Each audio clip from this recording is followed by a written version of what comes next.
जय श्री कृष्ण। स्वागत है आप सभी का मेरे H S Bhardwaj YouTube channel पर।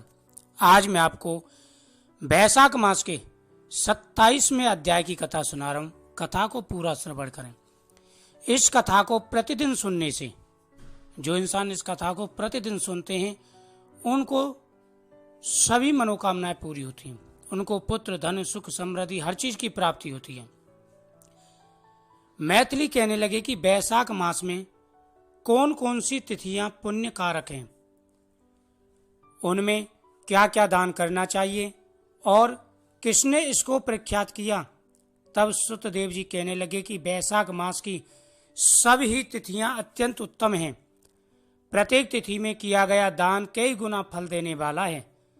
संपूर्ण तीर्थ करने से जो फल प्राप्त होता है वैसा ही फल एक एक तिथि में स्नान, दान, तप, होम, पूजन इत्यादि करने से प्राप्त हो जाता है। कथा श्रवण करने से तत्काल मुक्ति मिलती है। रोगी तथा पीड़ित भी इस कथा के श्रवण से कृतकृत्य हो जाता है। जो कोई बिना स्नान, दान इन दिनों व्यतीत करता है उसको गोवध, कृतज्ञ पितृघाती अथवा आत्मघात का पाप लगता है। जल स्वाधीन है तथा शरीर भी स्वाधीन है, फिर भी स्नान में संकोच क्यों। दरिद्री, धनवान, लंगड़ा, लूला, अंधा, नपुंसक, विधवा, स्त्री, बालक, वृद्ध, युवा सभी को वैशाख मास का सेवन करना चाहिए। वैशाख धर्म सुख से साधनों के योग्य है, जिससे अधिक और कुछ शुभ नहीं। जो कोई नीच इन सुलभ धर्मों का पालन नहीं करता उनको नरक का भागी होना पड़ता है, इसमें कोई संशय नहीं है। जैसे दही को मथकर मक्खन निकाला जाता है, वैसे ही इस मास की तिथियों को अलग अलग बताता हूँ।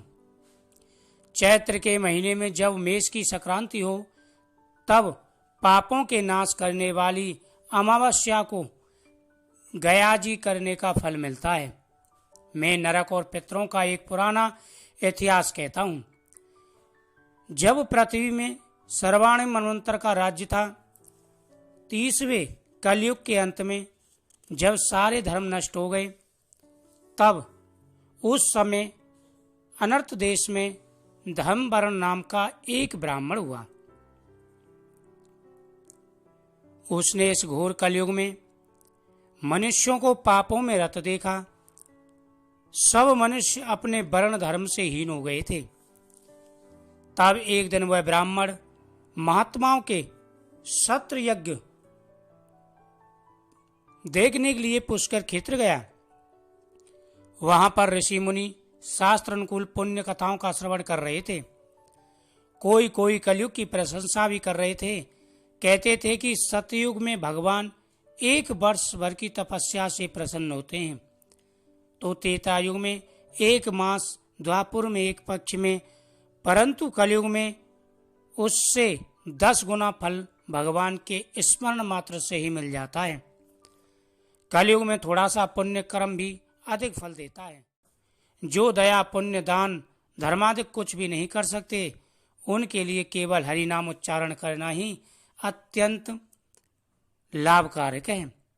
जो अकाल में अन्नदान करते हैं वे बैकुंठ जाते हैं। वहां पर जब यह प्रसंग हो ही रहा था तो नारद ऋषि एक हाथ से शिष्य और दूसरे हाथ से जिब्या को पकड़कर उन्मत्त की तरह खूब हंसने व नाचने लगे। सबने आचार्य से पूछा कि नारद जी, इसका क्या कारण है। नारद जी ने उसी अवस्था में उत्तर दिया, निसंदेह कलयुग प्रशंसनीय है, क्योंकि इसमें केशव भगवान का स्मरण मात्र से ही प्रसन्न हो जाते हैं। तब भी मैं तुमसे कहता हूं कि शिष्ट इंद्रिया और जिब्या को बस में करना अति कठिन है। जिसने इन दोनों को बस में कर लिया वह साक्षात जनार्दन के ही तुल्य है। अतः इस कलयुग के आवागमन पर तुम्हारा यहाँ ठहरना ठीक नहीं। सो पाखंड में भूमि को त्याग कर अनंत कहीं जाकर विचरण करना चाहिए। वह सब मुनि ऐसे वचन सुनकर यज्ञ समाप्त कर कहीं अनन्य पर्वतों पर चले गए। धर्म वर्ण की यह सुन नैष्टिक ब्रह्मचर्य व्रत धारण कर छाल के वस्त्र पहन कमंडल हाथ में ले जटा बढ़ाकर कलयुग के अनाचरण को देखने के लगे कि संपूर्ण मनुष्य जाति घोर पापों में लगी हुई है। ब्राह्मण, सन्यासी तथा शूद्र सभी पाखंडी हो गए हैं। पति पत्नी से विरोध करती है, पुत्र पिता से, सेवक स्वामी से और गुरु शिष्य से देश करता है। सब ब्राह्मण शूद्रवत हो गए हैं। वेद कहानी मात्र रह गए हैं। वेद पुराण धर्म करना साधारण सी बात हो गई है। भूत पिशाच प्रेत आदि की पूजा की जाती है। संपूर्ण मनुष्य कुकर्मों में लगे हुए हैं। मनुष्यों में प्राण तक त्याग देते हैं, झूठी गवाही देते हैं, मन में कपट भरे रहते हैं। ऐसा कलयुग के घोर कर्मों को वह ब्राह्मण देखने लगा। बोल वैशाख मातम की जय।